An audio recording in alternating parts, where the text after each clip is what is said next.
Hello, hello. Welcome to my channel. My name is Emmy from Emmy Evolving. If this is your first time joining me, thank you for finding me. If this is not your first time, thank you for coming back. So,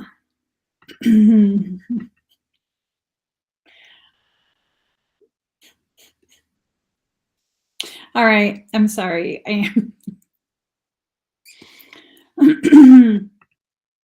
So I'm going to be doing a reading for y'all, for all my Pisceans and empaths. This reading applies to you if it resonates. It doesn't matter what your sign is. If it resonates, then the message is for you. Okay? So I asked what this reading was going to be about, and I was told the reality of what is going on is so heavy. So it's a very, very heavy type of subject matter that, you know, maybe you or whoever this is about, you're going through a lot.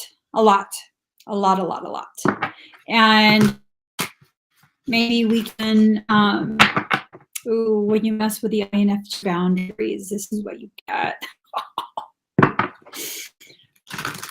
Okay. I'm going to stop talking for a moment. I'm just going to get some cards ready. And then we're going to see where this takes us, because already this is a very interesting vibe. Very interesting. There's a lot of fluctuations of energy. There's a lot of fluctuations of intent. I want to say that. Almost like can't decide, back and forth, can't decide. And, you know, I mean, have we even really paused to see what it is we're trying to decide? What it is we're trying to, you know, allow ourselves to make a major life decision about. This could be something about a job. This could be something about where you live. This could be about so many different things, who you allow into your life. These cards are so old and so used that it's hard to freaking shuffle them. Hold on. All right.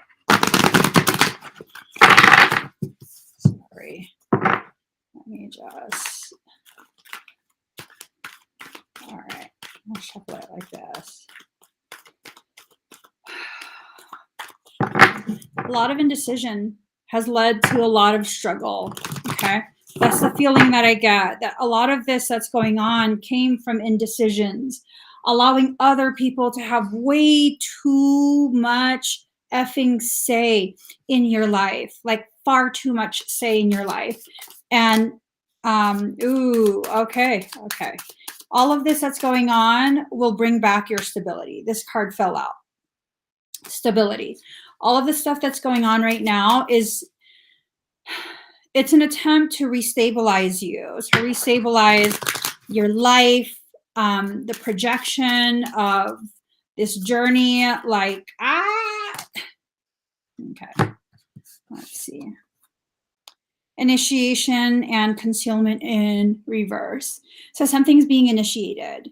Something is absolutely being initiated. It is a process that can no longer be hidden.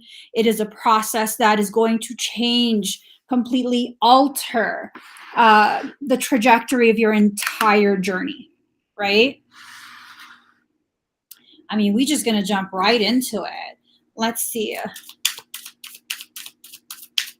So it's going to completely change the trajectory. What you have to be aware of is allowing yourself to come out of whatever hiding space you put yourself into, right? Hiding yourself away, hiding behind other people, just this hiding. Time for hiding is done. There's a lot of different.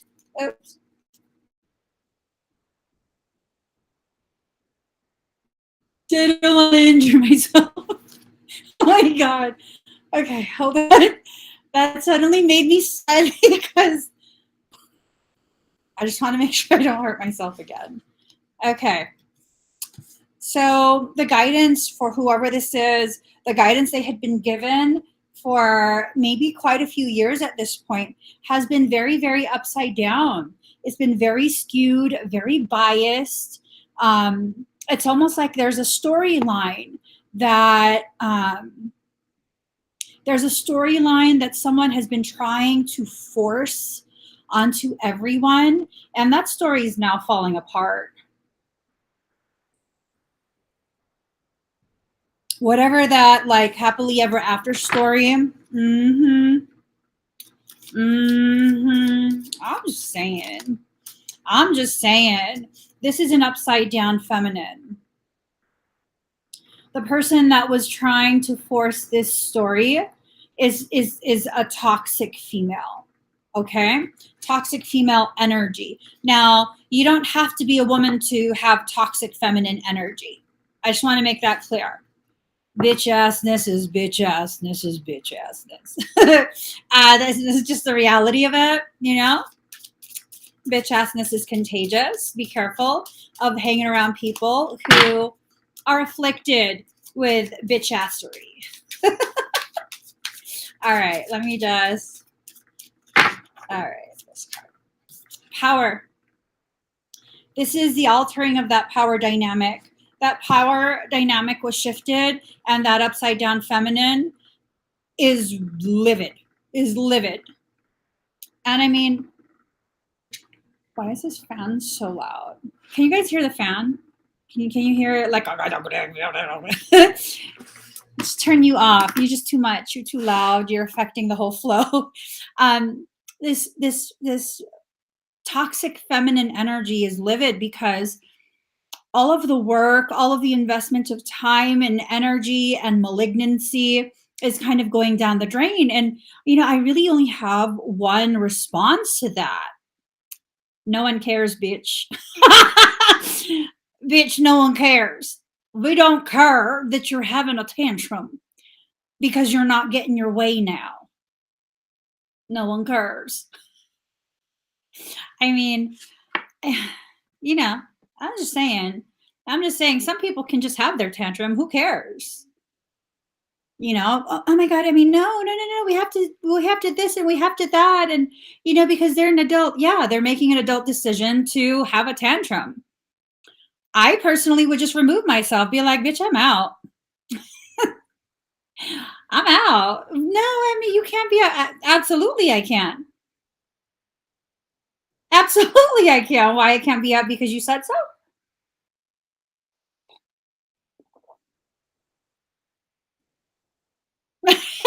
I read what Rainbow Flames wrote. Bye, bis. Bye.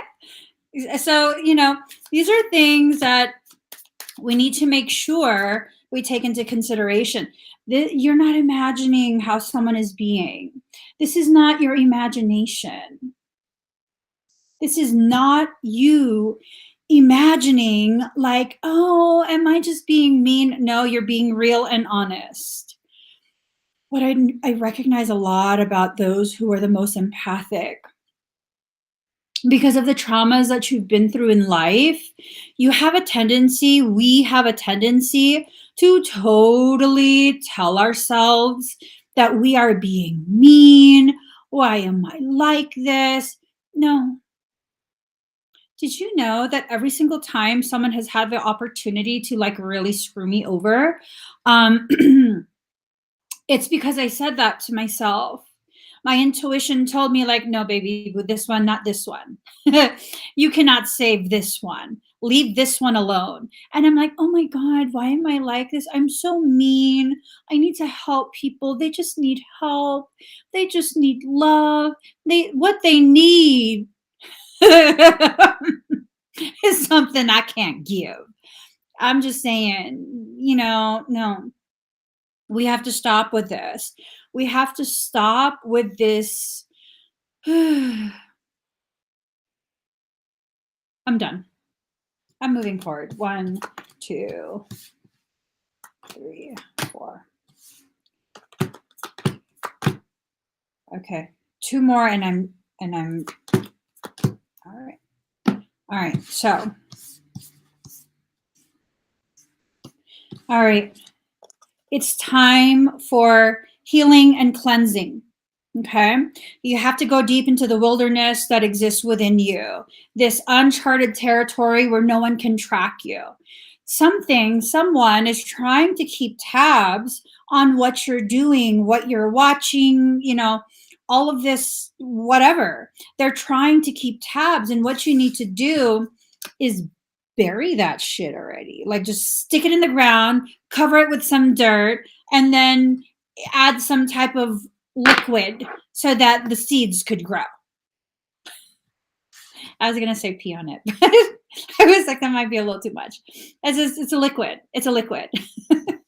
Did you know?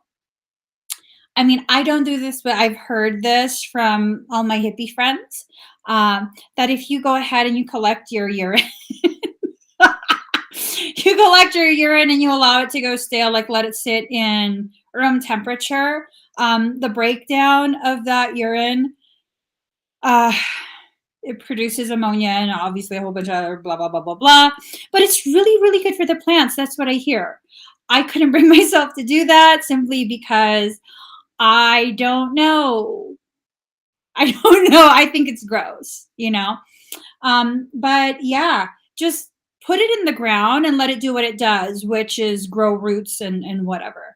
If it's a toxic seed, it's a toxic seed. But if you are an alchemist, you can use toxicity in the most beneficial way. I want to share. So I built a greenhouse a few days back, or maybe a week back. I made me a little greenhouse with some PVC pipes and, the bare minimums. And I put my veggie patch in that. I erected it over my veggie patch.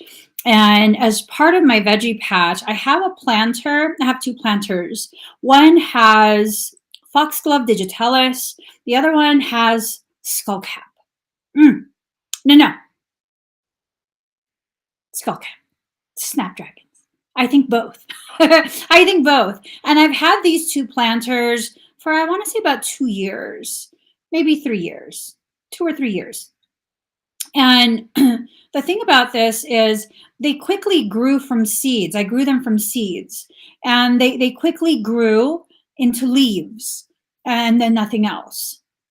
And I thought after the first winter with the snow, they would have died. But then the leaves never actually died. They just continued to be leaves. They never grew the beautiful blooms that they typically do grow. And I was kind of just like, well, as long as they're alive, I'll keep them alive. I don't even care if they bloom any flowers at this point. I'm kind of just like, I just like to keep things alive. And so I created the greenhouse. And I don't know what happened, but within 24 hours of being inside a greenhouse, I now have blooms. And that's the thing. I thought they were not going to do that. But when you pair the right environment with the right intention, beautiful things can happen. When you pair the right environment with the right intention, beautiful, beautiful, beautiful things can happen. And here's the thing, both are toxic, especially foxglove digitalis. Foxglove, like, you shouldn't even touch that with your bare hands, because if you damage any of the leaves or the stalks, the stems, and you get any of that in you, that will directly affect your cardiac function. Yes. It's a well-known thing, so well-known that they synthesized the active components of foxglove digitalis, and they made digoxin, which is an extremely powerful cardiac medication. But here's the thing, digoxin can keep people alive, keep those who are experiencing elevations in cardiac failure. They can keep those people alive, can prolong their lives. But extensive testing has to be done routinely because it could damage the kidneys and the liver irreparably. It could build up into toxic levels. They consistently have to have blood tests.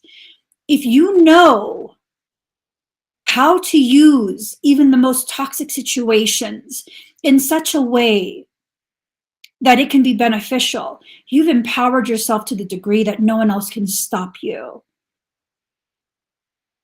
You think that you have all of these problems, it's nothing but problems.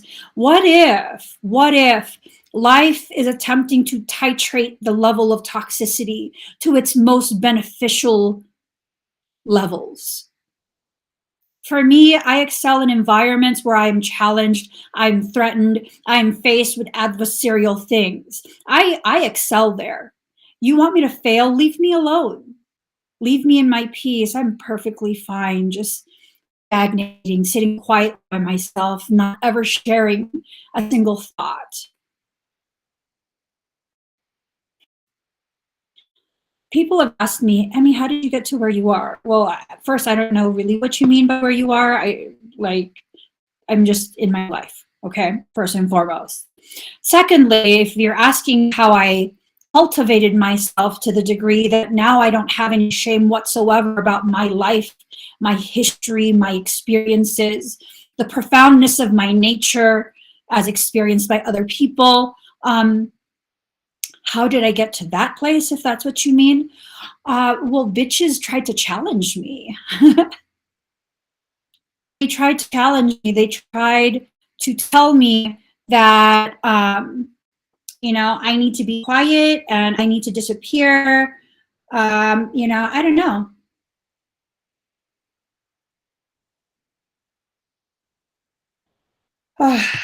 Yeah, I don't know. I hope you're okay, Adrian. A lot of people are experiencing some pretty significant physiological stuff. A couple of people that I know were also in the hospital very, very recently, a couple people. All right. You have to take responsibility, okay? Excuse me, taking responsibility for the decisions you've made. I think at some point you banished a person that could help you to grow in the most compassionate way. You banish them, right?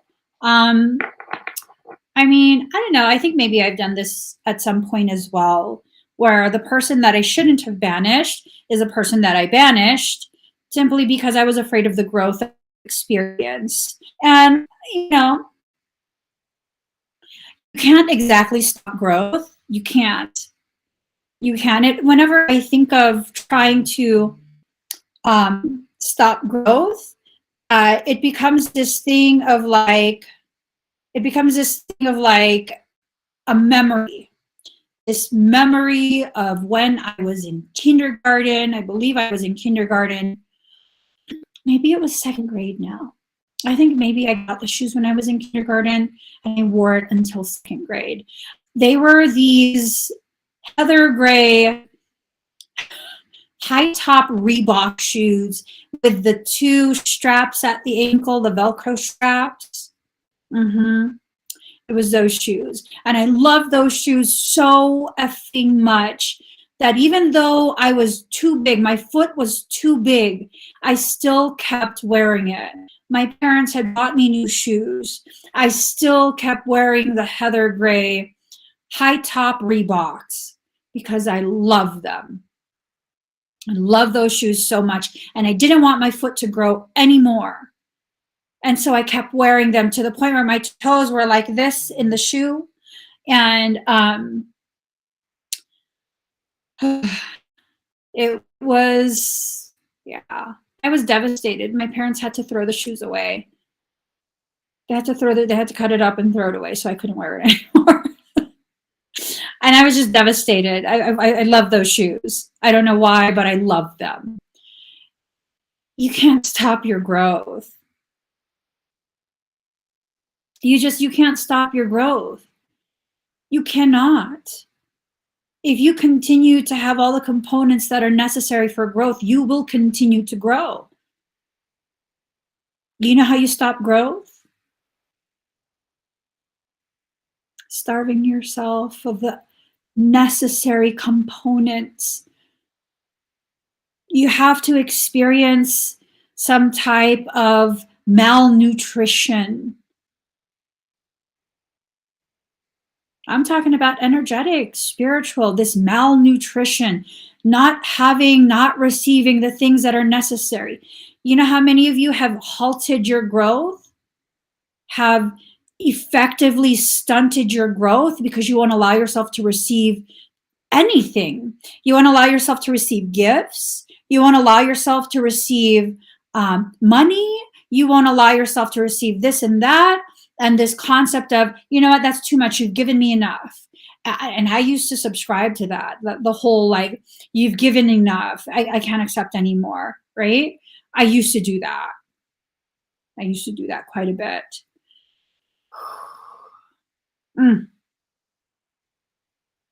That stunted my growth. That really, really stunted my growth. It was this thing of what I used to do when I first became publicly visible, is that I would only allow myself to receive if I can give it all away, right? Ooh, oh, this right here, this right here.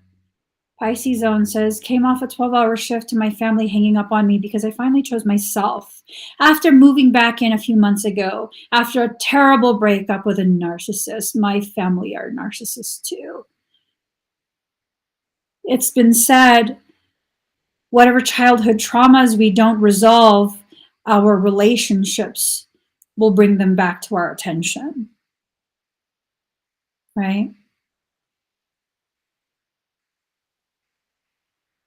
All of that adversarial type of challenge and attempt to be hurtful and harmful and malignant to me, those are all echoes of the lessons I refuse to address from childhood till now.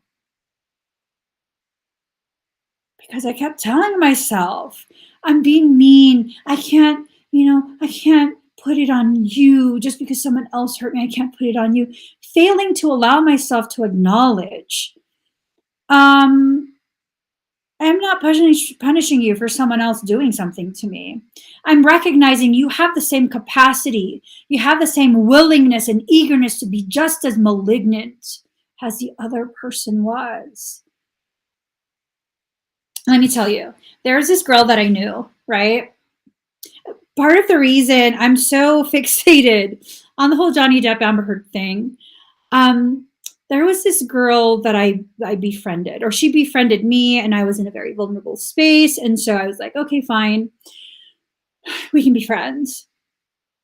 And looking at all her characteristics, this was a girl who started an entire clusterfuck of just absolute malignancy in my life for no other reason than because she was being a spoiled ass little brat, right? I look at Amber Heard and I see her. I see her. I think we all know at least one Amber Heard in our personal lives. And that's why I'm so entranced. I'm almost living vicariously through Mr. Depp. Like, what would have happened had I taken legal action? Because I had every right to take legal action at that point. Intentional infliction of emotional distress, interference with contractual obligations, interference with my ability to earn a living wage, defamation, slander. All of these are documented. I had this little bitch by the throat. And I was like, oh my God, but she just loves me is why. And that's why, because she loves me. And then I walked away from her, and so she didn't know what to do because I was like her mom. And now I'm kind of like, when I come across people like that again, I'm like, be an orphan, stay an orphan. I'm not your mom. I'm never going to be your mom figure. No. You're crying. Here's some tissue. I need to go. No, I've already had several of you in my lifetime. I don't need another one. No, I'm not sorry that I see right through everything you're saying and doing. Oh, you want to say and do it during a live stream so that it will be publicly shown that I'm so cold to you. It's wintertime, biatch. See this? It's wintertime. I don't care who sees. You will never be more important to me than me ever again. I don't care who sees. Paint me in whatever way you want, using whatever paints you want. I know who I am. I know my truth. I will only help those I am drawn to help, not those who try and corner me in public live streams, making all of these different comments like, oh my God, look, Emmy is ignoring me. I'm going through this life travesty. And, you know, like, look, guys, she's not paying attention to me. I'm crying. I'm going through blah, blah, blah, blah, blah. Emmy doesn't care. Is it my job to care? At what point did you decide that you were going to volunteer me to be the hero of your life? Okay, so you got that answer. Now here's the most important question. At what point will you volunteer me to become the villain?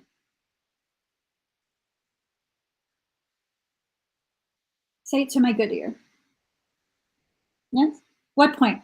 At what point will you volunteer me to become the villain of your life and then recruit other people to see me as a villain as well? At what point? Because that's how those connections end. The people who want to force you into this position of you are their savior, you are their savior, you are their savior. When they get bored and there's nothing left to save, they'll find another savior. But see, here's the thing. You can't be a hero without a villain, right? So even if I'm staying in my own lane, minding my own business, which is what I do because that is who I am an introvert in real life. I don't really talk much in real life. Eventually I'm the easy one to make into the villain because I don't fight back. I don't talk back. I kind of just keep doing my own thing.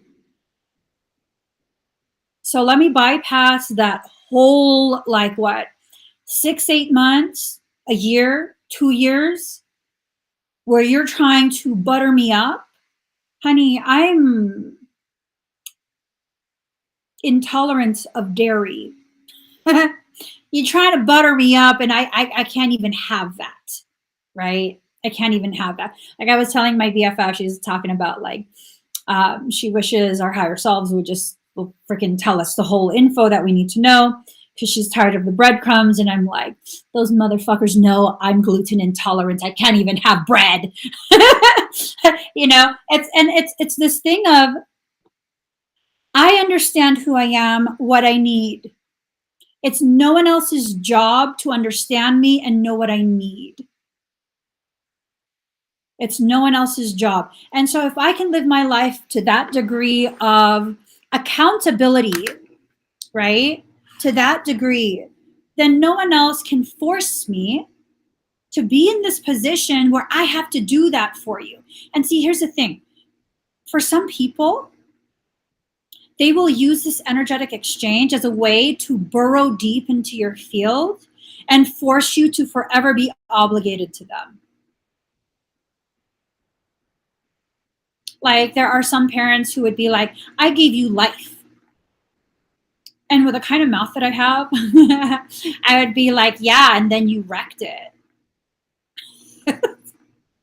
I talk back. I hella talk back. It's not even. I would tell, and that would just come out my mouth. Like I wouldn't even realize that I said that. That would just come out my mouth. Yep, and you wrecked it. No, these people,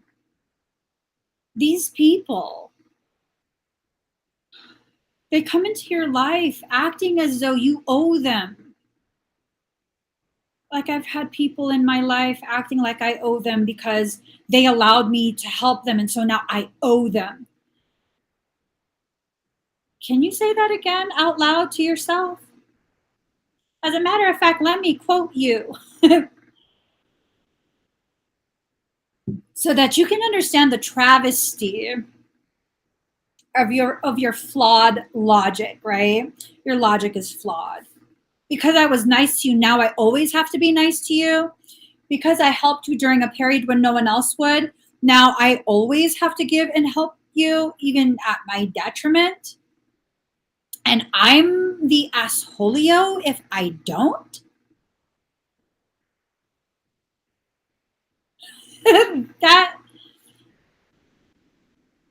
that makes sense to me. If I'm as wicked as you,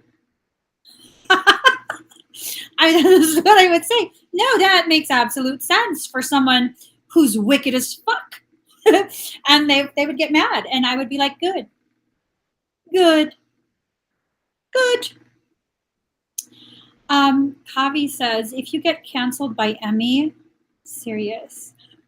I don't cancel people. I put them back in their lane. I don't cancel people. I put them back in their lane, and they can swerve whatever effing way they want in their lane because I remain in my lane, and it's all good. The moment you start swerving in my lane, you're going to have a reaction. You're going to have a reaction, you know? All right, so boundaries and magic, both in reverse. Someone used upside down magic to violate the boundaries.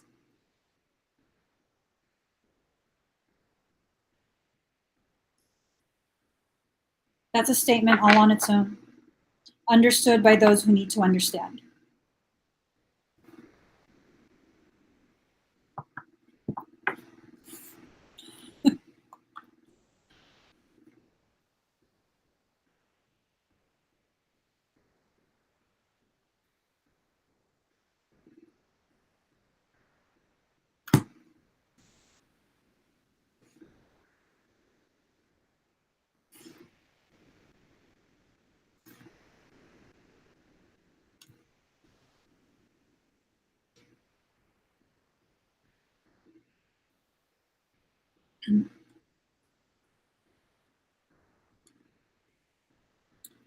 Yes, I'm going to look at every single card before I talk because I already know what you two are up to.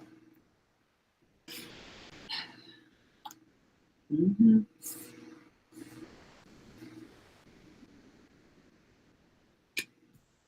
Mm-hmm.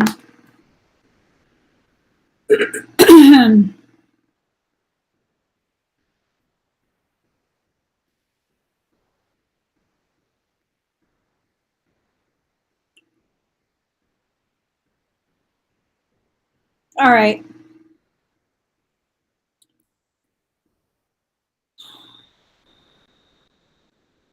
My chest hurts real bad. Oh, God.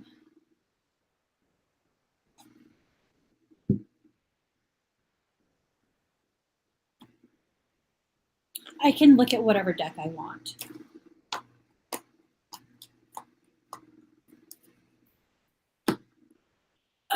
Okay, so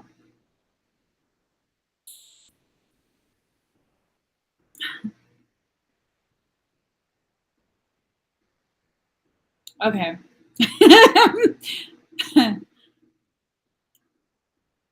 I'm sorry, guys. I'm sorry for the awkwardness. I'm trying to decide the gravity of my response to these cards.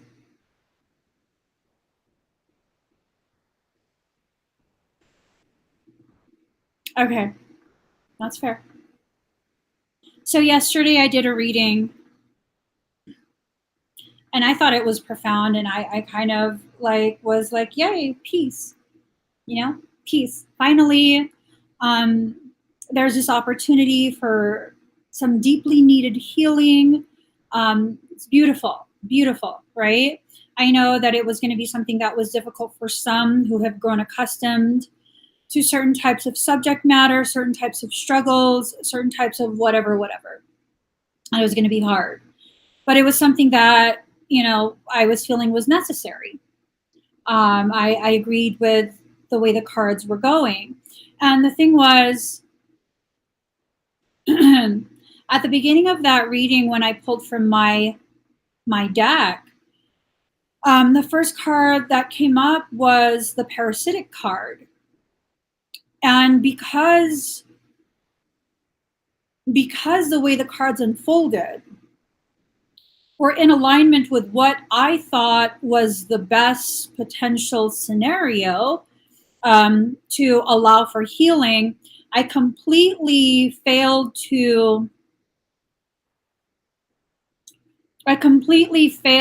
see, to allow my awareness to make me aware.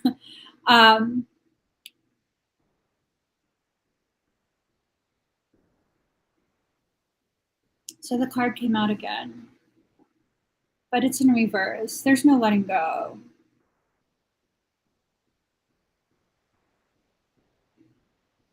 That's not what's wanted. There's no letting go.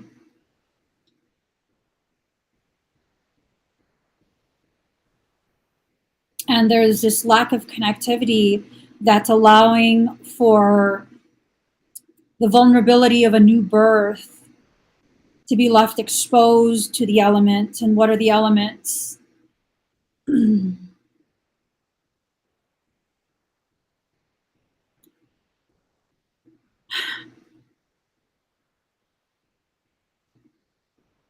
I kind of just feel like, I kind of just feel like, if she wants to be heard so much, like maybe she should start her own YouTube channel. I'm just saying, this is the Emmy Evolving channel. This is not the Emmy and Marlene channel.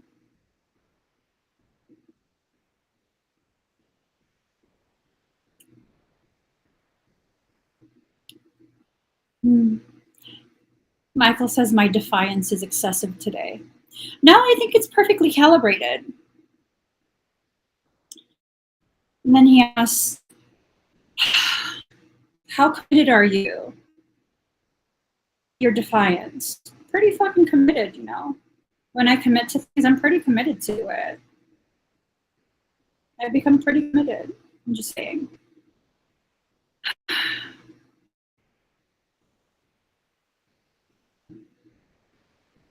I'm just saying, I'm pretty committed to that shit.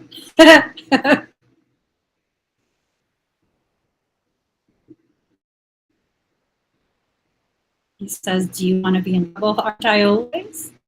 If it's not you, it's something else.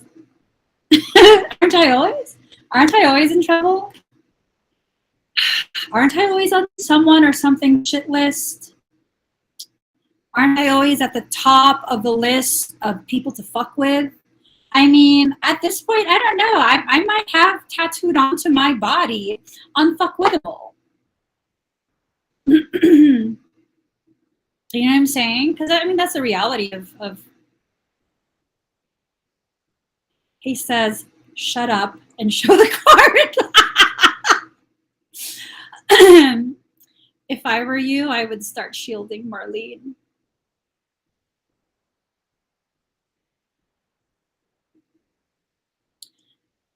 I think Marlene needs a shield. What do I mean by that? I'm getting ready to fuck her ass up. Make sure the shield can withstand me.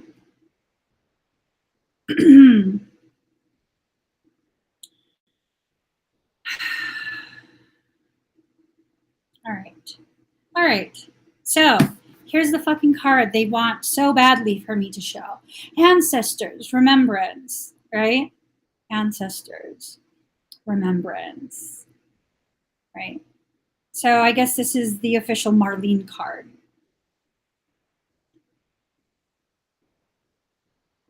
Oh, here's another card for you, Marlene. Oh, boundaries, right? Boundaries. Boundaries. Boundaries. boundaries. I'm not typically a tit for tat person. I'm not typically a tit for tat. I bet I'm about to become one. Momentarily, I'm about to become one. You want to come in my field? Let me wreak havoc in yours. Because my patience for this is just... All right. Let me get back on track. Bitches come and go. What? I'm just saying. Okay. No, I'm not calling her a bitch. I'm singing a fucking song. Michael goes, yeah, sure. Mm-hmm. Okay. Anywho. Card number 16. What you want wants you. What you want wants you. And then you have to allow yourself to receive. Michael says, you can't jump over cards. I just did. What are you going to do? I just did. So what you want wants you. Receiving. Okay. So you are receiving the very thing that you need, that you want. Michael says you can't jump over cards. It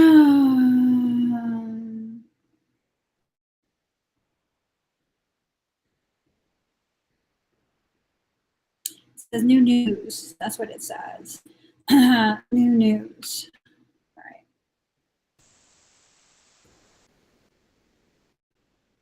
Go ahead. Anna, punish me. Go ahead. I like it. I like it. I like it. I have some masochism. I like it. Punish me good. Okay, I'll stop fucking around because...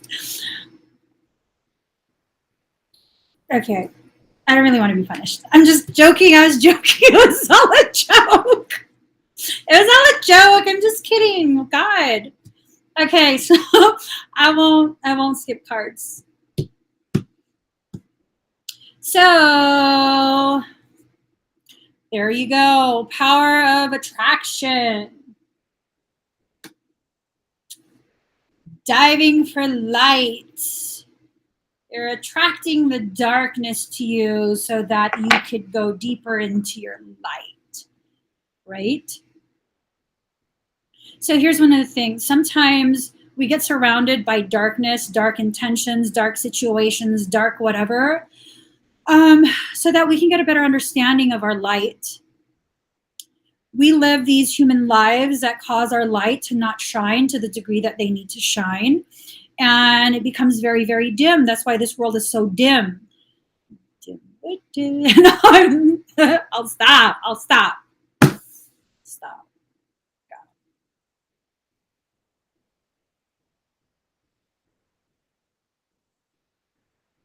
He says, is everything a joke? No, but you are.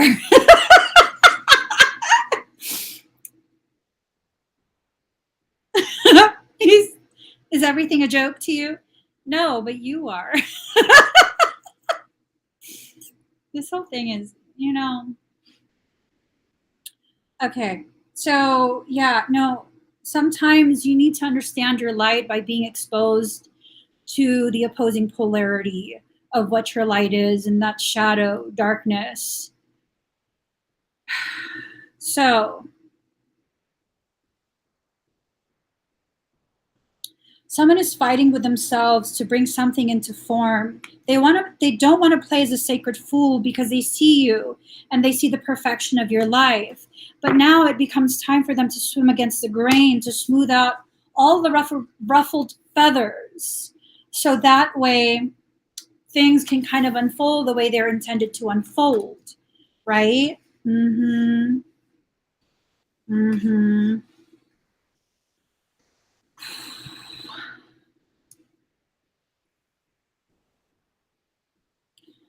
He says, say it out loud so people witness your attitude. I said, this is so stupid. That's what I said. I said, this is so stupid. I'm not talking about the reading or about you guys. I'm talking about Michael. He's so stupid. He says, do you understand you look like a brat right now? Yeah, it takes one to know one. I know you are, but what am I? He's like, I want you to be serious. I don't care what you want. I want you to eat a bag of D's. I'm just saying, this is. I'm gonna hurt my back. Is what it is. Okay. All right. So someone is struggling with believing what their self-worth is. They feel they are so limited in their life, but what's really happening is they're in this process of transformation. You know, they're transforming, they're going through some alchemical process. It requires the burning up of the old, the using up of the old fuel in order for the conversion to take place. There is compassion that's needed. I'm a compassionate motherfucker, okay? Got compassion. So celebration and gratitude, but they're in reverse. They're in reverse. Celebration and gratitude.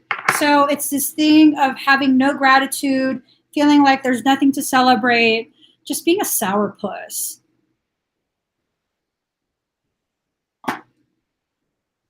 Being a full-on sourpuss. Anywho.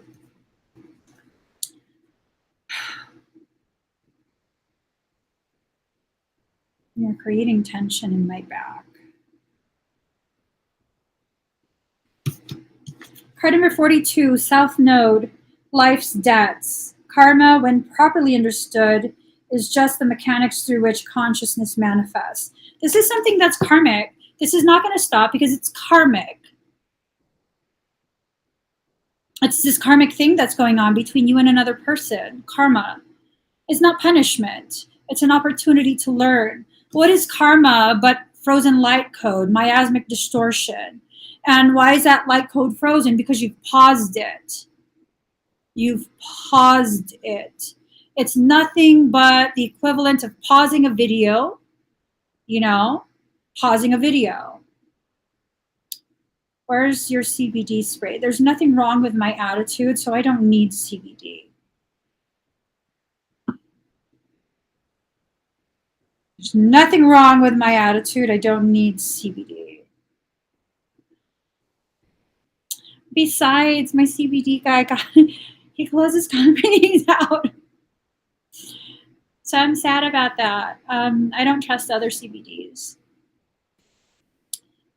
I loved that CBD brand because I knew it was grown by High Level Blu-ray. So there's no more CBD. Familiar ways will end, ushering you forward in new ways and through different developments. You are ready to step out of the rut and align yourself with a higher vision. This card means it's a turning point. It's a time of endings and beginnings. Understand that there's something about to close that has been held in place for a long time. So whatever was just frozen, it's being thought out. Oh my God, Michael. Wants me to read some lyrics.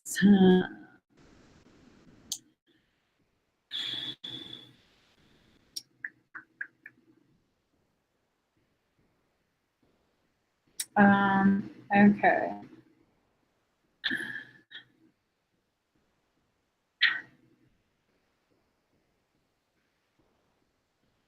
Okay, oh God.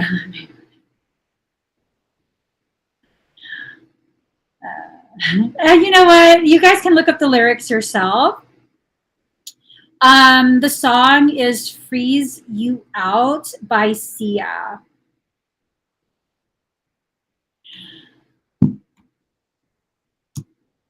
All right. Card number 16. And this is very good. It's good. Look at that. Cancer, I feel. Your feelings are your God. The soul is your temple. So this is dealing with a toxic Cancerian. Cancers are reclusive and they tend to hide their feelings and have alternating moods. They are emotionally vulnerable and are easily wounded.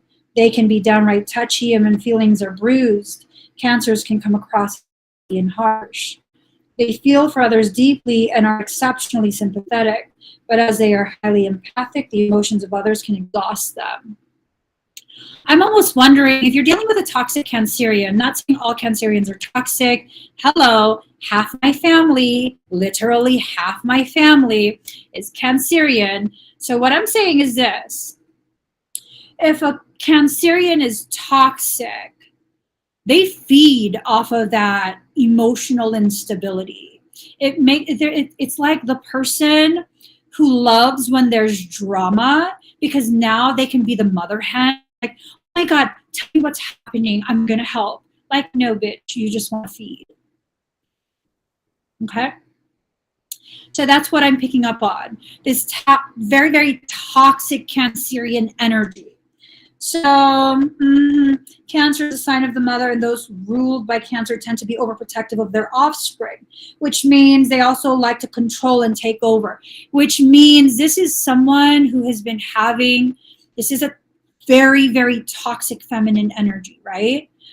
This is a very specific type of energy, and it's one that wants to control, one that feels very bruised and slighted because like, oh my God. I also got Cancer in my chart, prominent placement. So you can be assured emotions are high. You may want to withdraw, or you may be dealing with someone who is withdrawn or depressed.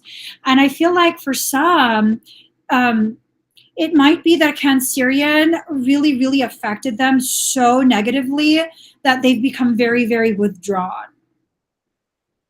Very, very, very withdrawn. And this is something that we have to take into consideration when people are like, oh my God, well, why, I don't know. I feel worn out. I feel worn out. I just do.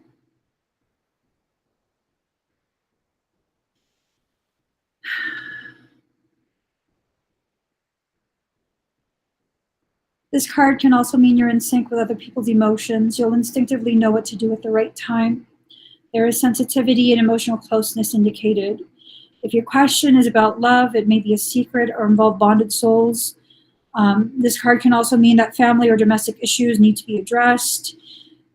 It's about women's issues and how women get along. There's a lot of really catty ass toxic feminine energy. Like, there's this thing going on social media right now, this whole movement of that divine feminine rage. Bitches, sit the fuck down. You have no idea what you're talking about. You're being played. You're being played by the patriarchy itself. Kindly quit encouraging women to be nothing but the lower mirroring of the currently existing toxic patriarchy.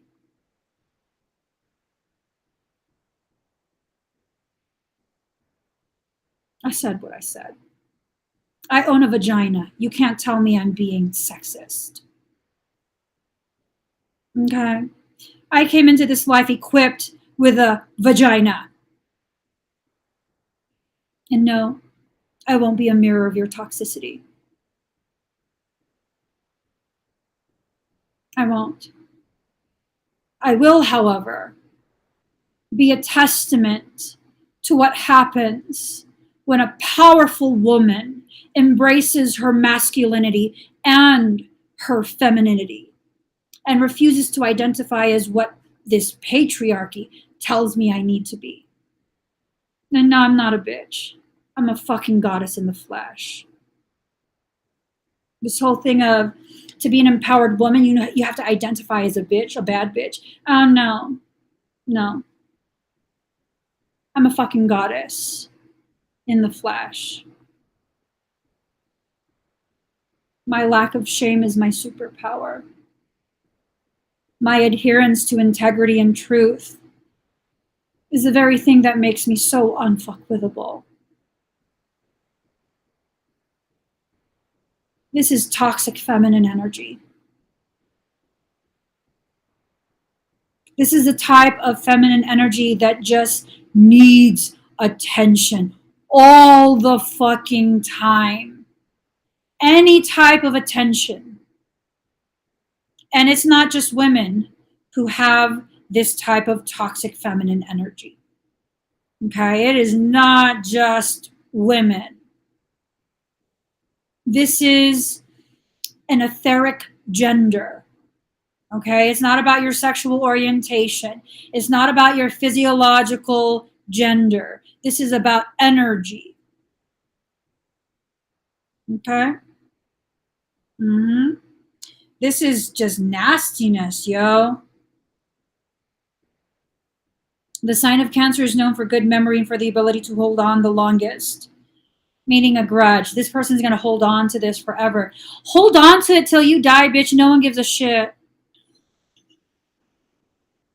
Marlene's laughing. Hold on till you cramp and die. No one cares about your grudge. Okay? I don't mean literally die. Like, I wouldn't celebrate that. I'm talking about you and your emotions. They're shitty. That's what I'm talking about. I mean, the emotions are so shitty. I've decided to use my cards to try and remove the dust bunnies off my fan. I really that's how little of a shit I give about this stupidity. I'm just saying, like, bitch, I've gone to my domestic bliss. That's how much I just really don't give a shit about those toxic emotions. You know what? Why don't you gather all that up and take it to your therapist? Oh, I'm 100% serious. Be a fucking adult. Gather up all that shit and take it to the person who's licensed to treat it. I'm not laughing anymore. 100% serious. 100% serious. Arlene.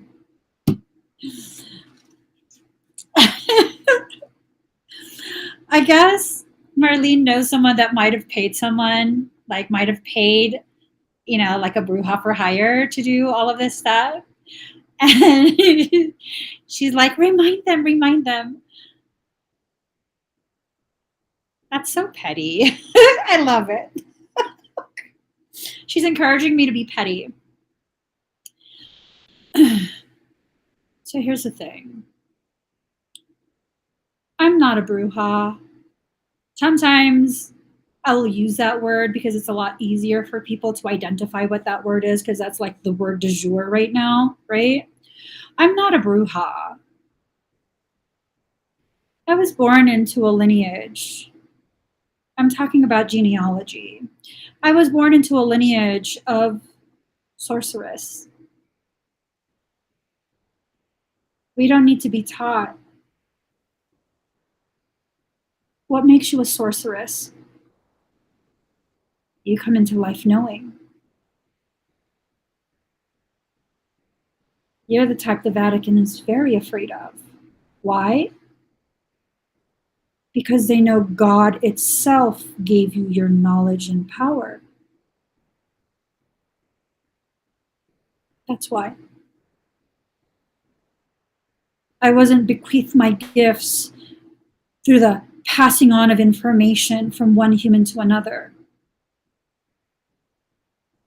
Oh, ooh, someone's offended. They're like, oh, hell no, she thinks she's better than everyone. No, honey, I'm explaining to you why I am. This is not my thought. This is the fact. See, when I said I had no more shame, I meant it. I've had too many people in my life, just like you, who shamed me into submission and silence because I was born this way. And see, the problem is that not enough of you came to actually be able to break me. And now I'm at an age where I don't give a fuck what you say. And I'm not scared of the witch hunt because I'm not a witch. I'm a sorceress. We really need to use labels. That one can begin to help you understand the gravity of the reasons why I can laugh through pretty much anything. You're welcome. You're welcome for that understanding I just gifted you right now. I don't expect you to believe me. But people like you, you'll leave this live stream and you'll go on Google or, DuckDuckGo, right? Because that's the hip one. You'll go on DuckDuckGo and you'll look up all this information and you'll see I actually fucking know what I'm talking about.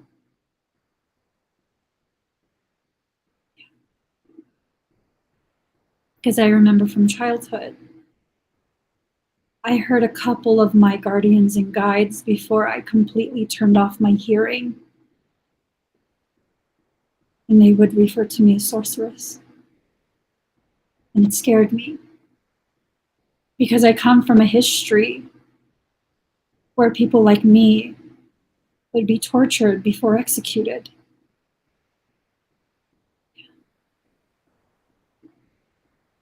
Because people like me were the ones who taught the witches of old some of the other names that I would go by were mage and all sorts of things. You have no idea my access to information. Nor will you ever, because I won't share. And that's my right. And if you want to start this conversation of, oh, you're gatekeeping, it wouldn't matter what the gate was doing if you had the key, huh? So if you don't have the key, you can kindly shut the fuck up, because that's the equivalent of you trying to enter my home and tell me I'm gatekeeping because I won't allow you into my sacred space. Anyone whose family has the key to my home, they can enter whenever they want. They don't even have to call in advance. They can just show up. And I'd be like, oh, hey, G. What am I trying to say? You're not my family.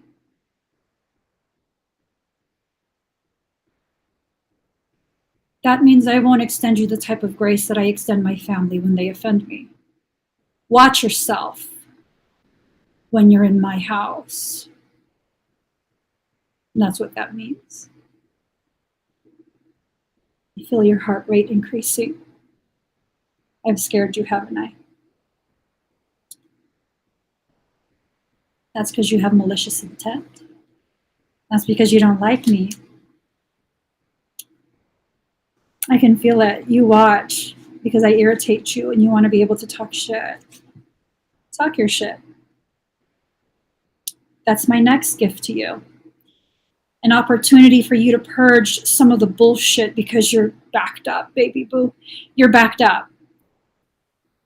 It's coming out both ends. That tells me you're backed up. And that's okay. That's okay. Eventually, when you allow it to do what it needs to do, that shit will grow you. It can serve as a fertilizer. And then maybe in 5-6 years, because you feel embarrassed, you know I'm talking directly to you. Maybe in about 5-6 years, you'll experience a type of growth that will give you a genuine appreciation for the person that I am. And just like the others, you'll come looking for me again. I have to be honest. Because I'm recalling so much from the history of creation, my human memory has become faulty. I only remember the truly important things to me. So in about a week, Maybe even by the end of today, I won't even remember you exist. And that's why your opinion of me doesn't matter. It just doesn't. It doesn't. And it's okay. You can find other people who you will matter to. But here with me, it doesn't. I think you've taken enough of my time. I'm going to leave you be now. I hope your tongue is long enough to lick your wounds. Because that lashing is everywhere. You thought I'd be ashamed. At all. At all. So, card number 24, Pisces, I believe. I must be a mermaid. I have no fear of depths and a great fear of shallow living. Allowing yourself to live where you were designed to live. Why would you ever be ashamed of being a deep sea fish?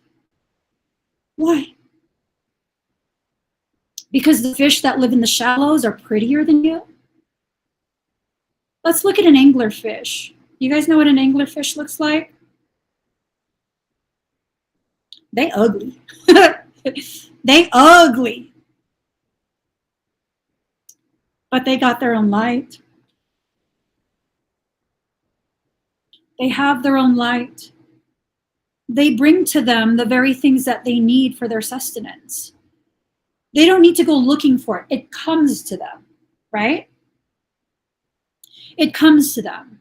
Everything that you need when you live at that depth, everything that you need will find its way to you when you stop blocking it, right? So stop blocking it. Let's see. Pisceans have trouble maintaining boundaries, sometimes even feeling half erased. If you have ever observed the Pisces, you may notice they don't appear as intelligent as they really are. You could even call them gullible or vague until they start cranking out works of genius. And they can be so psychically tuned in, it'll knock your socks off. Pisces is a beautiful sign with much compassion, denoting true visions that link up with the collective. Now, I will say, my own personal Amber Heard is a Piscean. And the Amber Heard Jr. that came after her to try and finish off the job is also Piscean. So be careful with that. Don't misunderstand the gravity of that type of sensitivity. It doesn't make you necessarily helpless. It makes you better aware and better able to either initiate healing or pressure inject toxicity.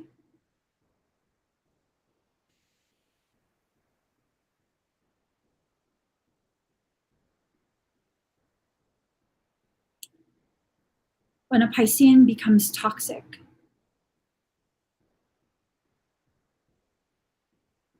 you don't want none of that. You seriously don't want none of that. I wouldn't be surprised if Amber Heard has some type of Piscean in her placement. Her commitment to her fucking toxicity. Let's see. Amber Heard birth chart. Let's look at this. Okay. I just want to. I don't know all of these things. Let's just look. I want to see.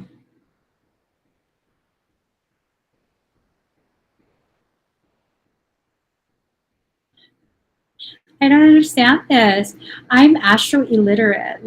Can y'all just make it easy? I mean,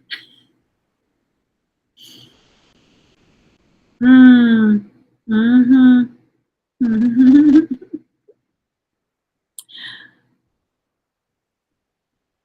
Yo, I'm telling y'all. Taurus be something else when they get toxic. I want to see though. Why don't they? Oh, here. Shit. Oh my God. She just has no chance. Okay, I'm gonna leave that alone. My dog stepped on a bee. It's just too much. Oh, is he a Gemini? Don't make a Gemini mad. I'm just saying. I'm just saying. Card number 11. Let's move on. I gotta get going. Card number 11. Pluto transformation. People living deeply have no fear of death. And this is about that metaphoric death, right? Metaphoric death. Okay. Pluto governs renewal and rebirth. It brings to the surface things that have been hidden or are felt deep inside. This is an issue of fate. I don't know why I said that.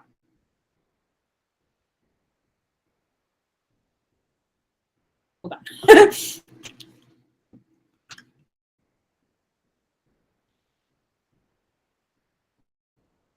So again, it's a reference to endings and beginnings. It's a time when the decks are being wiped clean for new action.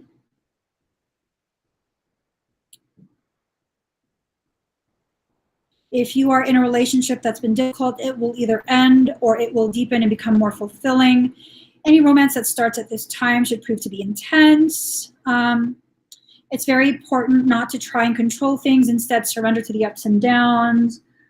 Let's see. When the Pluto card presents itself in a reading, you may have recently been infatuated with a hidden subject.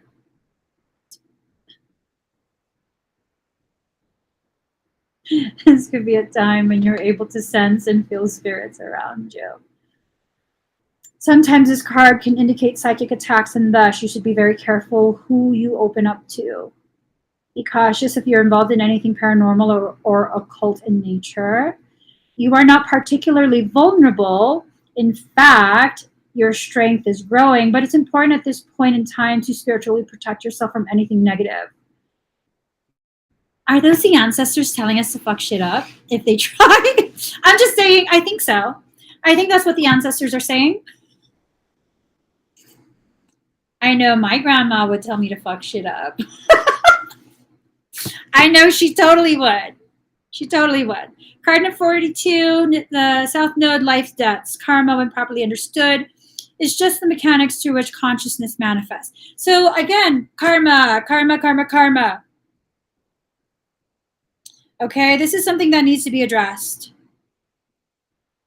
It's a turning point. It's a time of endings and beginnings. Again, the whole endings and beginnings, endings and beginnings. Nothing but endings and beginnings. I need some action, tender satisfaction. Let's pull a Kuan Yin card.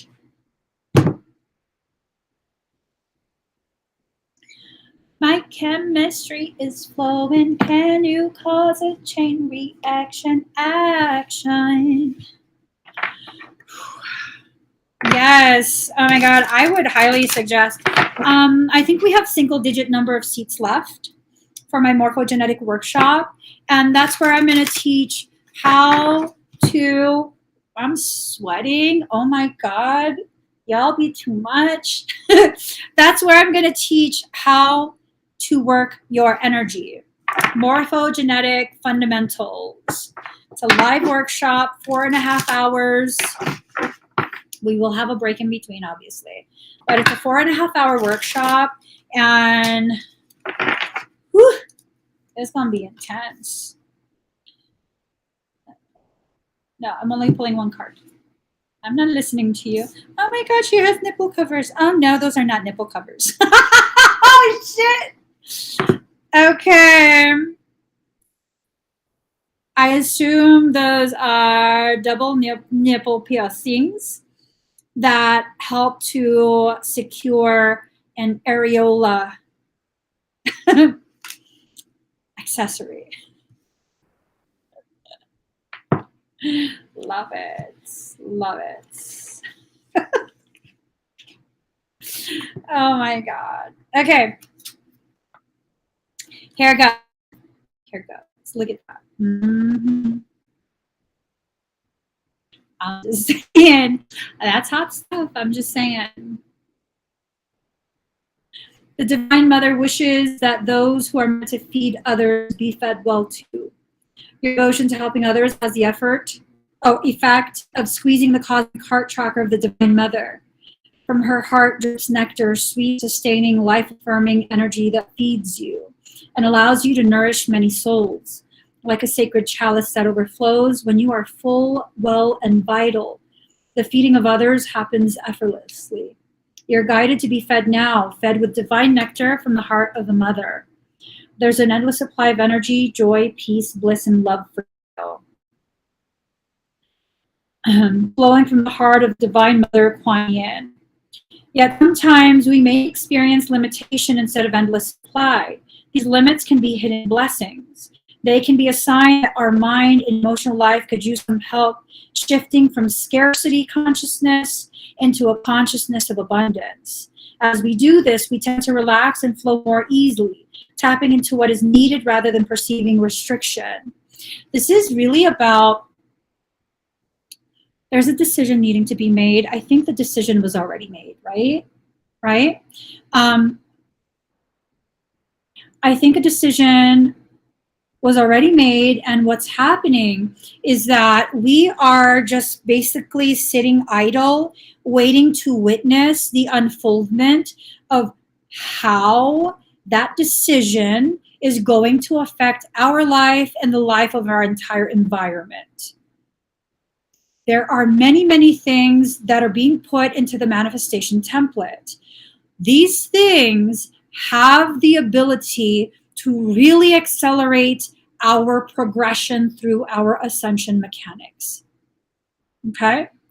Our ascension mechanics. I don't have nipple piercings, Ocean Lover. Is that what you're talking about? I developed an allergy to metals before I could get to that piercing. I had to take out all my other piercings. So no, I'm sorry. Oh wait, what are you talking? What are we talking about? Okay, maybe I misunderstood your comment to begin with. Anywho,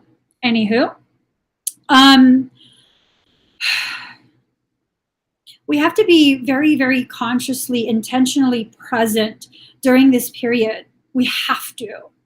I mean, I guess you don't have to if you don't want to, but it's going to be something you seriously regret.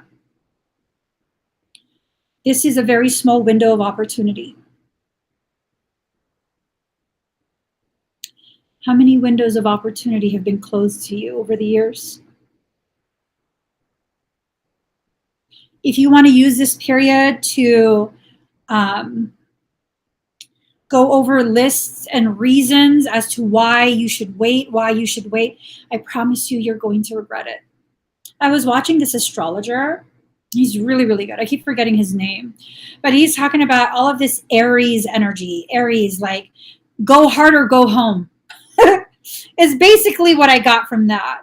This is a period where do it, jump into something, get something done, just do it and figure it out as you go.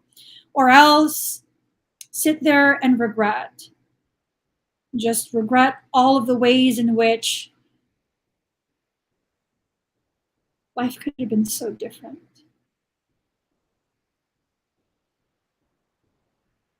Life could have been so different. Life could have been different for you. It could have been different for everyone in your family, for everything. It could have been so different.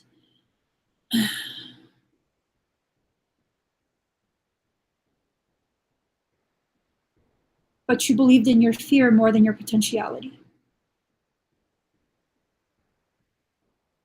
Believing in your fear more than your potential, what has that gotten you in life? Has that gotten you anywhere? Has that helped you to progress through your spiritual development? What has that done for you? Because if it's done nothing, why do you keep doing it?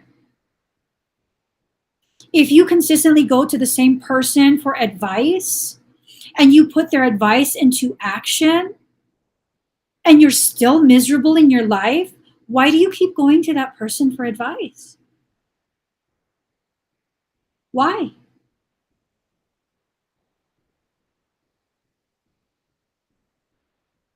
If I were to ask myself, like, why would you guys keep coming to me and sharing space with me? Like, who am I even to you? You know, I'm just a regular person with my opinions, talking my shit on a public platform. Like, why would you ever invest your effort and your time into this space with me? And it's like this reminder where constantly, and I'm not saying this from a place of ego, it's just literally constantly, people will remind me every day why it's important for me to keep doing this, even if I don't understand why. Because guess what? Me sharing my opinion triggers some process of, like, I don't know, some internal process for the person, a process that I didn't intend. And that process takes them further down that path, gives them more clarity. And suddenly their life is changing. And I don't feel like it's anything because of me. I feel like it's because you see a reflection of you existing outside of yourself, so shameless, so free of that shame and obligatory existence, where I'm just going to be me. Come hell or high water, I'm not afraid. Why?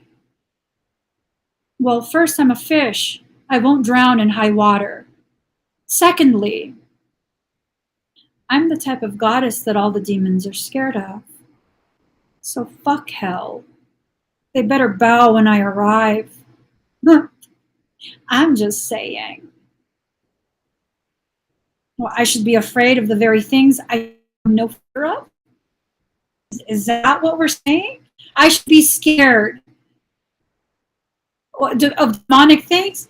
Yo, my day job, I'm not a tarot card reader.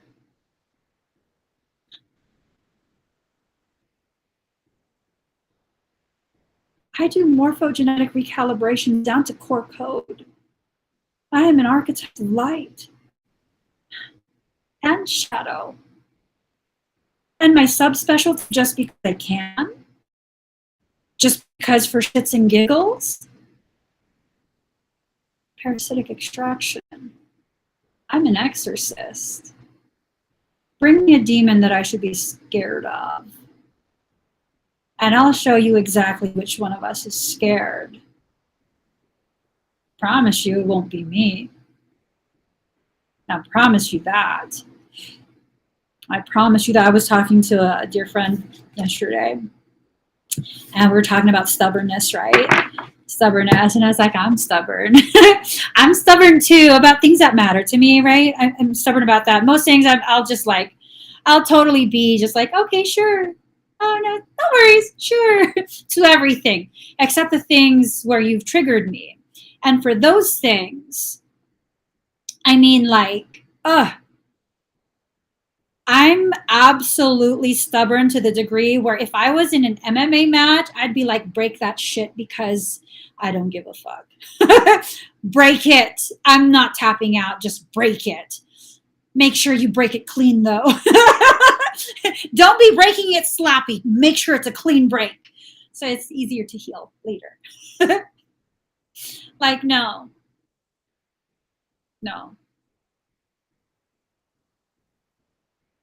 I can go ahead and be afraid of my growth if I want. I can be afraid of my purpose. I can be afraid of the love that all of you guys just continue to give me so wholeheartedly. It's like I feel like I don't do enough to be worthy of that type of love. I can be scared of that, but to be scared of drowning in my own waters, I mean, no. To be scared of demonic shit, I mean, they fucked with me my whole life. I don't care at this point. I don't care. And it's not this thing, like I've seen people imitate this. Like they'll watch me and then they'll go and do their own video and be like, I don't give a fuck. I'm a parasitic extractor. Yeah. Your energy says different. Demons don't go based off of words. They go based off of energy, and your energy will always snitch you out. See, I don't do my work cloaked because I'm afraid I'm scared. No. I do my energy work cloaked because I like to take them by surprise. It's just that much more fun for me.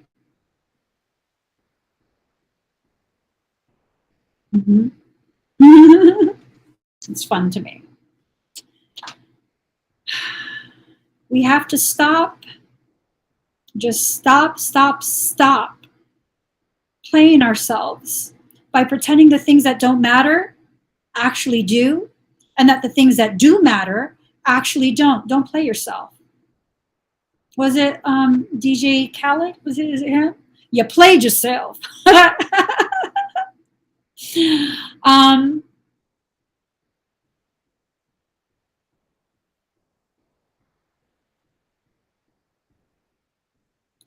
do you feel like I'm the type that needs to flex what I can do?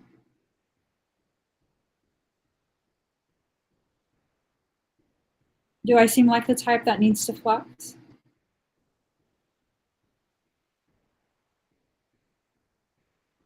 I'm just saying. Genuine question. Do I seem like the type that needs to flex for external validation?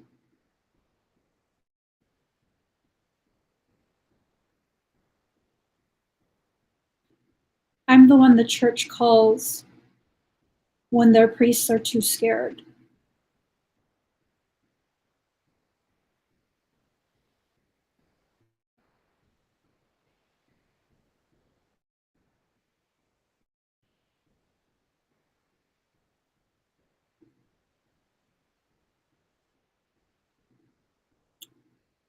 If you had to stop because that was happening, that's not your calling. I'm not trying to tear you down. I'm trying to make sure you understand. If you had to stop because that was happening in your home because you were helping, that is not your calling, honey. That is not your calling. You have another calling. Do that other calling. I say that with as much love and sympathy as I have in my heart. That's not your calling. See, some people think that just because you can access and do certain things that it's your calling. If it's entering into your home, that's not your calling. I had my friend's kids over. My friend and her family were visiting, and one of the youngest one thought I was her, and he followed me to my office, this room, and I opened the door because he was curious. I could tell he was curious, and I was like, "Do you want to look inside? Right? Do you want to look inside?" He goes, "Yeah." I was like, "Okay, it's just my office. It's where I do my work." He goes in the office. He turns around. He looks at me, and he's confused. He goes, "I thought it was a different place." Good place, bad place? A good place.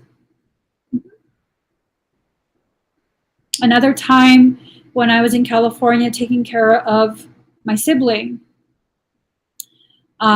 he had a friend who was coming over to kind of help him with some body work. He was getting sore and this and that. So he had a friend come over. She was going to give him a massage to help release his back. And I was live streaming. The room that I used to live stream is the room he was using to work on clients before he got sick. So I didn't know his friend was coming. I did a session, highly demonic. The client had a very, very severe, high-level demonic type thing happening. Satanic ritual, I don't want to get further flagged. Satanic ritual, and just it was bad. It was bad. It was bad to the degree that I became aware that she was being used as a Trojan bridge to try and access me. I had an appropriate response. Session ended. Had to go to the store. His friend comes over right as I'm leaving. And I'm like, oh, hi. Introduce myself. I go to the store. Gone for maybe an hour or so getting his prescription. Come back. And she'd finished her massage. And my brother's kind of smiling, kind of half laughing. And she goes, oh my God, your brother just told me what to do for work. And I was like, what do you mean? And she goes, well, he said that you use his workroom to do all your demonic stuff. And I was like, demonic stuff? What are you talking about? And she says, because she's sensitive to energy, she goes into the room and she starts working on him. And she's like, it is so hot. Like, she can't stand how hot it is. She felt like to the point where I think she was feeling like it was creating a sunburn on her skin. She had to leave the room. And I was like, oh, were you in that room after I left? And she goes, yeah, I came here to massage him because his back is hurting. And I was like, I'm so sorry. I thought you were just coming for a visit. I didn't know that's what you were going to do. I'm sorry. I did my work in there before you arrived. It was a difficult energetic situation and I need to have an elevated response. And she goes, yeah, the whole house feels perfectly fine. But the moment you go into that room, it's like an inferno. I was like, it was demonic. And I had to make sure nothing enters the house at all. And because I left my laptop in there, I had the room still on fire the entire time I was gone. She goes, oh my God. And I was like, I'm so very sorry. I didn't realize. Had I known, I would have brought my laptop with me so that it doesn't interfere with you guys. And that, ladies and gentlemen, is how I know I'm perfectly designed to fuck shit up when it comes to demonic shit. And that's what I'm made for. I can be as peaceful as I am by choice. I have the capacity energetically to do what needs to be done. This is not about ego. This is not about me trying to I'm more power. I don't give a shit about power. I really don't. I don't. That's such a fucking waste of time. Because 99.9999999999999% of the people who try and talk about power and flexing, and I'm not speaking about anyone in the comments, this is what I've seen. They're full of shit. They're just full of shit. I had this person who used to watch me. She was constantly in my live streams, just fine. And she would constantly be saying in the live streams like, oh yeah, I do what Emmy does. I'm a demon slayer. Bitch, how do you slay energy? What the fuck are you talking about? I'm not a demon slayer. I don't kill things. Demon slayer, clearly we're not the same. We're not the same. And she kept insisting we're the same. I do what she does. And finally, one day, she won a free session with me, right? You know, there was some contests that I had and I was picking winners and she happened to be one of them. And so we had a free session And I was working on her, and I was like, are you aware that this is happening in your field? Like, no, I had no idea. I can't see.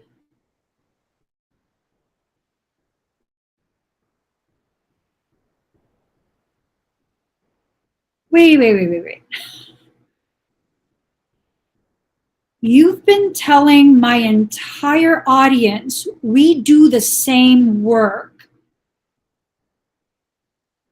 and you have a parasitic pouch in your belly. You're percolating demon seeds in your belly. And you didn't know, but we do the same work? We don't do the same work, baby boo. And I didn't say any of that. I was just thinking it to myself. And I was like, I said to her, I thought you said we do the same work. And she goes, I don't think we do the same work. No, we don't. No, we don't. No, we don't. We absolutely do not. We do not. We have to make sure the decisions we make don't create a reality that we cannot handle. That's like me being very, very comfortable in my office, talking to myself in a little green dot on my laptop. And this is my comfort zone, so I can talk a lot. Me thinking that just because I'm comfortable here, that I can suddenly begin to pretend that I'm extra social, extra extroverted, and that I can go out and like have this party and invite all of y'all, and we just gonna be vibing like we do on live streams. No. Ask anyone who has been to my retreats. Like, I show up for work, I will most likely not talk.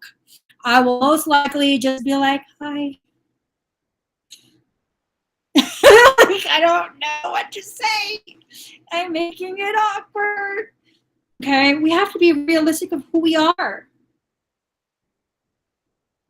Our reality is created based on our avoidance of our truth and our decision to live it. That's how you create your reality.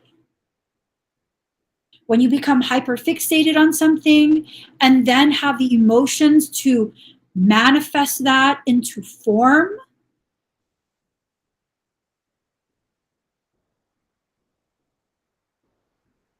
so I've learned to be very conscious. What am I afraid of? Okay, I'm going to address the emotions that are tied to that. I'm going to address that.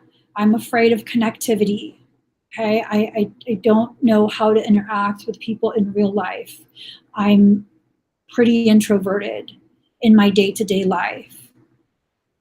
I'm afraid of connectivity. So what do I need to do? Find the parts of me that house that fear and love it back into wholeness. Find the parts of me that were programmed to believe,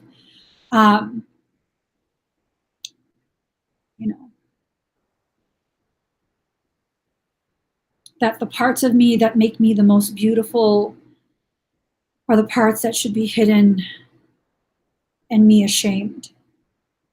Do I need to be ashamed? Do I need to be afraid? Of what? Of what in my life? What do I need to be afraid of or ashamed of? I do work that most people, the average person, would think I was crazy. And if I was just making this up, my company would have faltered a long time ago. I'm afraid that people will go ahead and think that I'm full of shit, right? Because the way I was raised, devoutly Catholic, this subject matter is hokey pokey shit, right? Yet I've had an academy running successfully since 2017.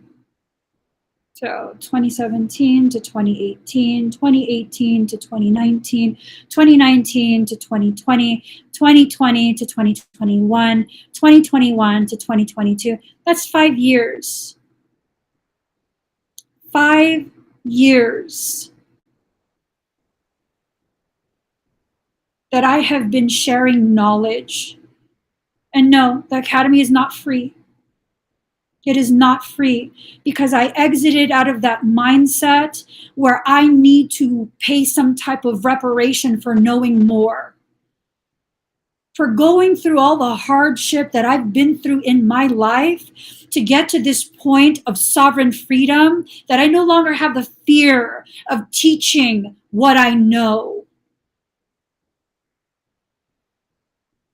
And you can join my class, knowing everything that you know, having taken all the classes that you've taken, workshops, certifications, and all of that. And once you arrive, you will see all of that was bullshit. It's pretty much everything I teach. It contradicts all of that. So who's more right? Me or someone else? Well, I'm not interested in being right, but I can produce results. That's all I'm interested in. Results. I'm very results driven. If I attempt something and there's no results, I'm abandoning that, attempting a different way. If I can't get past some obstacle, I will find a way around it. If I can't get around it, I will look for a way above it. If I can't go above it, I will try and dig beneath it. If I can't do that, motherfucker, I'm sorry, I'm bulldozing through you. I tried. I tried to be as compassionate as possible. You got 5 seconds to get out of my way before I absolutely demolish you. And that's just how it's got to be. I can provide results. I don't talk out of my ass. I don't say things that I can't back up. I don't write spiritual checks that my spiritual account cannot cash. And that's why no matter what happens, my life is beautiful. My life is amazing. I don't need vacation from my life. I live it day in and day out, and I love it. I love it. Does that mean I can help everyone? It means I can help everyone who is ready, willing, and able to allow me to do what I do. That's what that means. That means no matter how much ability I have, I never override your will. If you don't want to heal, it's not going to happen. If you don't want to trust in your process, it's not going to happen. It's just not.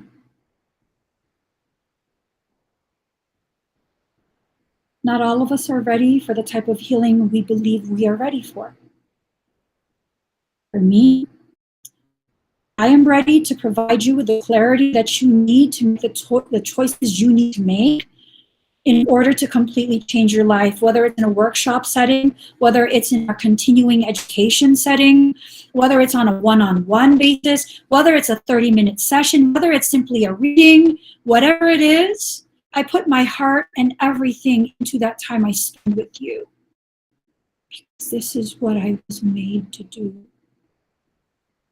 You guys notice I have hella kids, okay? My kids are not adult. Well, one is an adult. My kids are not adults, except for my one adult child.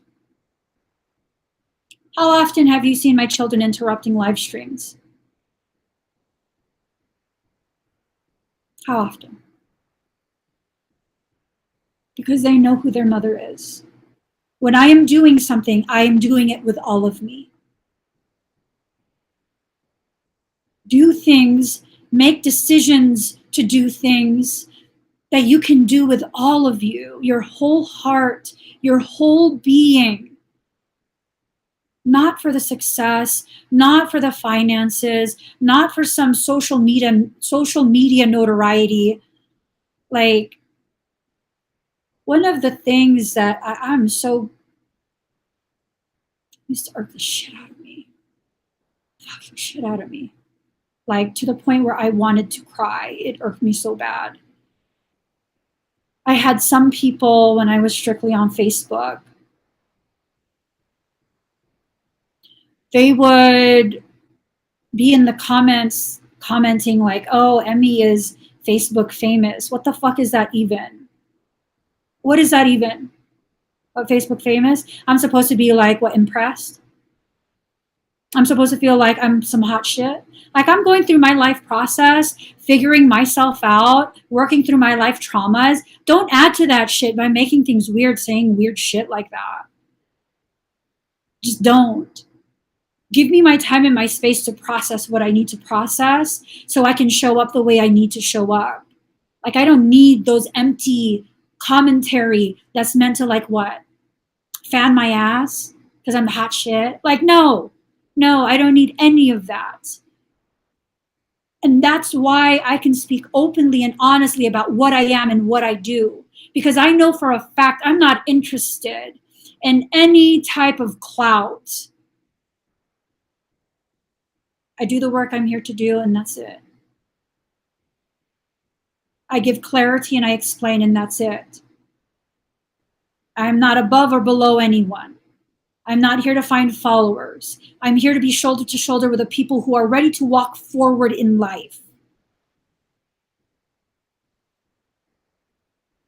And that's that. Surround yourself with the type of people who will support that, who will be present, truly present for the celebration that is your life.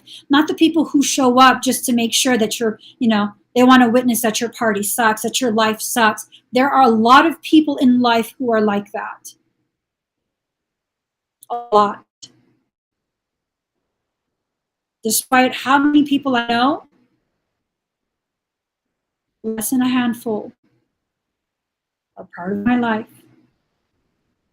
Less than a handful. I know exactly how many people and who they are that know what my husband and my children look like. I know exactly how many, I know exactly who they are, I know exactly when they met my family. Whether it's just through video or in person, I know exactly when. When you can live your life with that level of integrity and autonomy from other people's opinions, from other people's need to validate or invalidate you, the heaviness of the reality of what's going on is no longer so heavy. It's just not. Because it doesn't need to be. I am no more than you are. Whatever you were created to do, you can do it in a far better way than I ever could, no matter how much I try. That is my reality. This is what I'm made for, and I can do this damn good. That is what you are made for, and I know you can do that damn good when you allow yourself. I'm not going to compete with you. There's no competition there. I wasn't made to do that. And even if we're made to do the same thing, why the fuck are we competing? Why can't we come together as a team and work cohesively for the sake of efficiency, efficacy?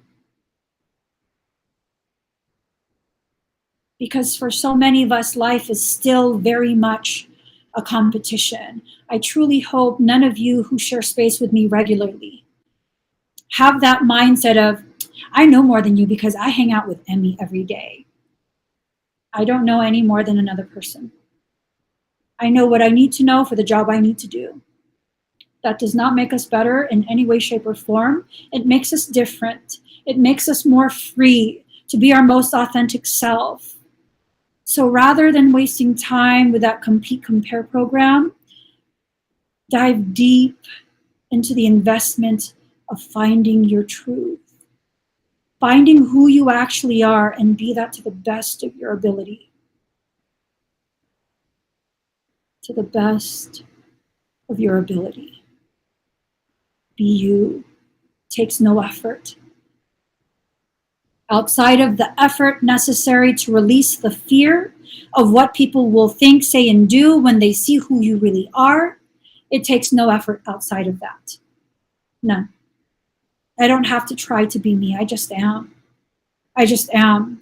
There will always be someone who is smarter, who is younger, who is prettier, who's a better mom, who's a better business person, who is better at metaphysical things, better at extraction, better at morphogenetic, who knows more about chelantic science, who knows more about everything, right? There will always be someone who's more than me, but there will never be someone who's me.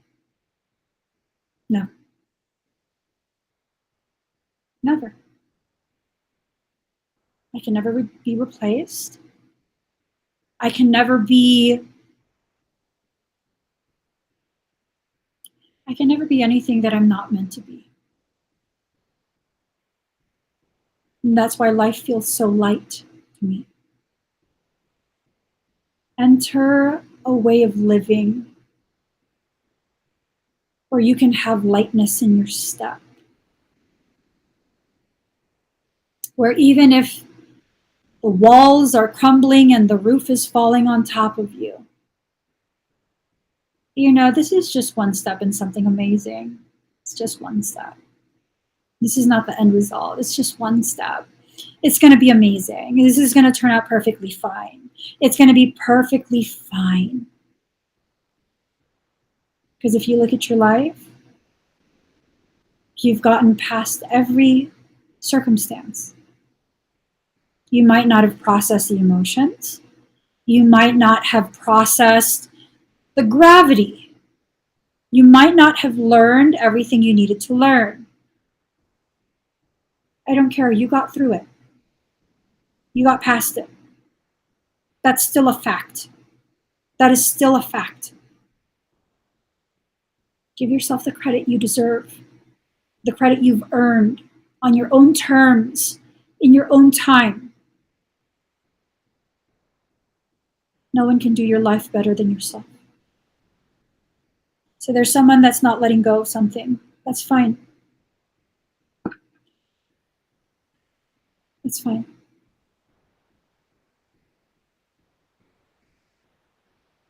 It's fine. For whoever's not letting go, you're being pulled into a space of healing.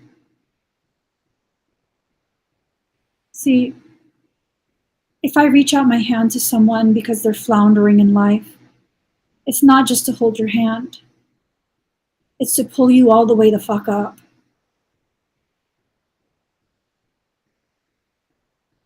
That's why I know what I do is valuable. I'm not like other people who think just holding your hand so you know you're not alone is enough. And I'm not saying that you need to do this for everyone. I'm saying that when I do hold someone's hand, it's not a casual thing. It's just not. I've never been capable of casual things. I'm either going to hold your hand and change your entire life, or I'm going to let you go. I can't live in the mediocre. Just can't. So if someone wants to hold on, make a decision. Because if you're going to hold on, you better take it all the way. If I extend my hand to you, you better take it all the way. You better get all the way back up and stand as my equal by the time we're done. And I'm not letting go until you do. And I think that's where we're at this point. Committing to the change, committing to the realizations that need to be realized to gain the gravity of intent, to be clear on what the gravity of the intention is, and then to live it. Okay? I hope whoever needed to hear this gets clarity from it. I hope whoever needed to hear even just a sentence, I hope that one sentence, whatever it was you heard, carries with it the type of gravity that can dislodge you from your space of stagnation. I'm not seeking followers. I'm actively looking for and creating my equals. And if you're ready to be an equal and exist as one, welcome home. I hope you stay a while. And even after you leave, your presence and the memory of it will be cherished and celebrated.